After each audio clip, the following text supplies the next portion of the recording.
Foundation के द्वारा मतदाता जागरूकता अभियान और जनसंपर्क अभियान को लेकर चल रहे जन जागृति फाउंडेशन के सम्मानित क्रांतिकारी ऊर्जावान सरस्वती के व्रत पुत्र श्रद्धेय अनुज बाबू, साथ में चल रहे नवादा के वरिष्ठ पत्रकार बड़े भाई साकेत जी,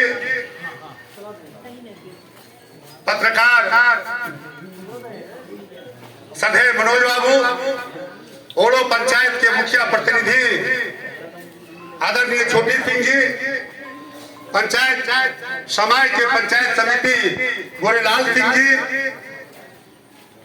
औरैना पंचायत के मुखिया विनोद बाबू, वार्ड नंबर 19 के सम्मानित वार्ड सदस्य, कुछ ही समय में अपनी बात रख के इस जन जागृति के मतदाता जागरूकता अभियान के जनसंपर्क के अगुआ अनुज बाबू को संबोधन के लिए दूंगा।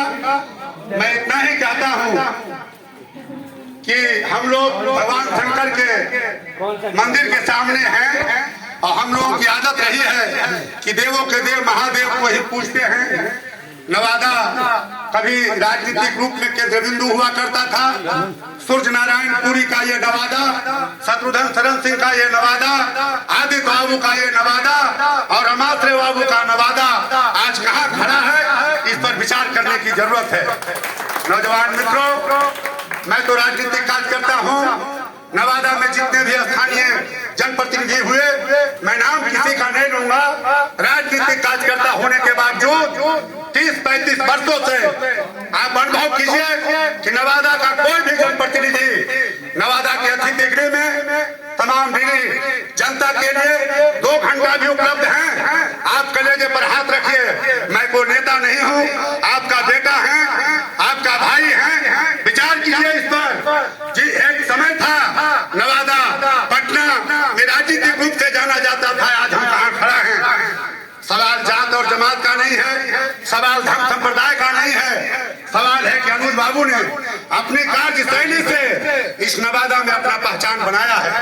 आप तहे दिल से मने मन समझ रहे होंगे कि हम तमाम लोग जितना चल रहे हैं इनके साथ कोई आम नागरिक नहीं है, ये प्रबुद्ध नागरिक है जिनकी क्षमता काबिले तारीफ है। मैं दावा करता हूँ कि इतने सारे लोग ही, जबकि इनका कारोबार तो बहुत बड़ा है, जिनको 10 गो कॉलेज, 10 गो स्कूल, इनका कार्य शैली, हम लोगों ने कहा हमको भी जीवन में अच्छे लोगों के साथ रहने का अनुभव रहा है। नवादा के बड़े बड़े शिक्षाविद के साथ मैं भी रहा हूँ, मैं नाम नहीं लूंगा, अतिशोक्ति होगी। राजनीतिक क्षेत्र में भी हम लोग जॉर्ज साहब के साथ काम किया है, अरुण बाबू के साथ काम किया है, भोला बाबू के साथ काम किया है।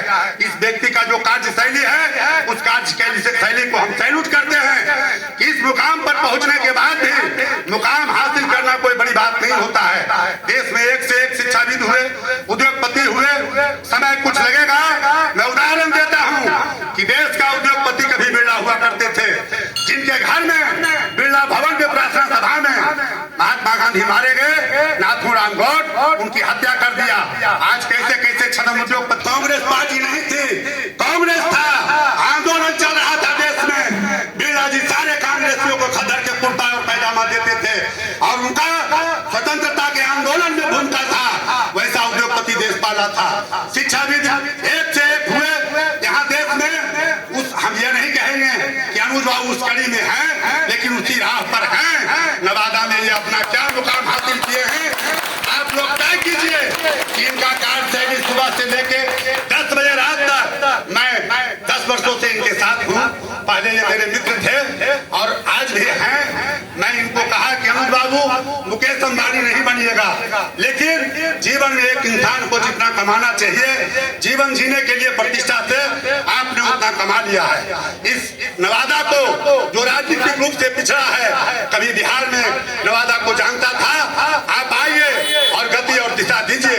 इसी कड़ी में अनुज बाबू ने चुनौती को स्वीकार किया और 4400 वार्ड और 2600 पंचायत का ये बैठक करके एक लोग प्रबुद्ध लोगों से उन्होंने पूछा और चुनौती को स्वीकार करके मैदान में निकल गए। हम लोग आपसे यही अपील करेंगे कि आप अपना कुछ समय दीजिए, हर आदमी काम गांव में रहता है, ये बात सच है। हर आदमी अपने व्यवसाय से जुड़ा हुआ है, शिक्षा से जुड़ा हुआ है, या कहीं से भी। लेकिन ये व्यक्ति इतना इंस्टीट्यूशन चलाने के बाद भी 6 बजे से 10 बजे तक मैं देखता हूँ ए टू जेड टीम से लेके डायरेक्टर तक